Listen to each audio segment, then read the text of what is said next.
2000 करोड़ की प्रॉपर्टी अगर मैं तुम्हें सिर्फ 50 लाख में दिला दूं तो, और मैं किसी मूवी की बात नहीं कर रहा, मैं इंडियन पॉलिटिक्स की रियलिटी की बात कर रहा हूँ। सो रिसेंटली ईडी ने सोनिया गांधी के ऊपर एक फ्रेश केस फाइल किया है और ये केस है नेशनल हेराल्ड का। 1938 में नेहरू ने जो न्यूज़पेपर स्टार्ट किया था फ्रीडम मूवमेंट की आवाज के नाम पर, आज ईडी बोल रही है कि वही लीगेसी एक प्राइवेट रियल एस्टेट एम्पायर में कन्वर्ट हो गई है। According to the reports, AJL के पास में दिल्ली का हेराल्ड हाउस, मुंबई, लखनऊ और देश भर में प्राइम प्रॉपर्टीज है जिनकी वैल्यू आज लगभग 2000 करोड़ से भी ज्यादा है। कांग्रेस ने एजेएल को 90 करोड़ का लोन दिया था और फिर 2010 में एक नई कंपनी बनी यंग इंडिया नाम से। यंग इंडिया ने सिर्फ 50 लाख देकर कांग्रेस से 90 करोड़ का लोन रिकवर करने के सारे राइट्स खरीद लिए। फिर एजेएल ने वही 90 करोड़ लोन को शेयर्स में कन्वर्ट कर दिया और यंग इंडिया को 99% शेयर्स दिए गए। मतलब जो फ्रीडम फाइटर्स और उनकी फैमिलीज मिला के जो 1057 शेयर होल्डर्स, मतलब 1% शेयर होल्डर्स है, उनका कुछ भी नहीं चलेगा। एंड फाइनली सिर्फ 50 लाख देखकर जो 2000 करोड़ की प्रॉपर्टी है उसकी मालिक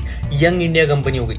समझे कुछ? अब ईडी ने क्लेम किया है कि ये सब एक क्रिमिनल कॉन्स्पिरेसी थी ताकि एजेएल की प्रॉपर्टी सीक्रेटली हाईजैक की जाए। और एक सीक्रेट बताऊं, रिपोर्ट्स के हिसाब से इस यंग इंडिया कंपनी की 76% स्टेक राहुल गांधी और सोनिया गांधी के पास में है। समझ रहे हो इंडियन पॉलिटिक्स कितनी डीप है? अब यहाँ पर दो साइड है, जहाँ पर एक साइड में कांग्रेस इस केस को झूठा बताकर इसको पॉलिटिकल रिवेंज दिखा रही है और दूसरी तरफ 1057 फ्रीडम फाइटर्स के राइट्स और ईडी है। लेकिन सच क्या है ये तो अब 16 दिसंबर को दिल्ली कोर्ट डिसाइड करेगी। लेकिन ये सबको पता है कि ये पॉलिटिक्स है और यहाँ पर किसी पर भरोसा नहीं कर सकते। मगर ऐसे जेन्युइन कंटेंट के लिए आप मुझ पर भरोसा करके मुझे फॉलो जरूर कर सकते हो।